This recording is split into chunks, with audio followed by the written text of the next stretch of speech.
this video, I'm going to show you the ways to play Spotify while playing Roblox. So to play Spotify while playing Roblox, first thing you have to make sure that you have a Spotify account and then a Roblox. Then to begin with, go ahead and log in into your Roblox account.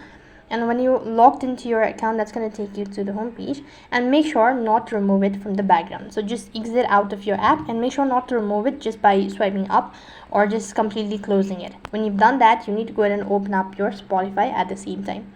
Now you could go and locate the particular music that you wish to play while playing Roblox. So I'm gonna go ahead and play the particular music. Let's see that I'm gonna go with this one, and then click the button, and then you could go ahead and play the game and play the music.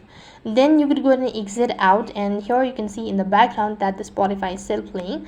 Now you could just open up the Roblox application one more time, and here as you can see, still the Spotify is going on. And now you could go ahead and explore the game and play the game while listening to Roblox. So that's basically how you while listening to Spotify.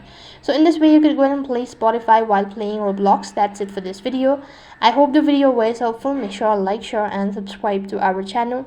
Thank you for watching. See you in the next video.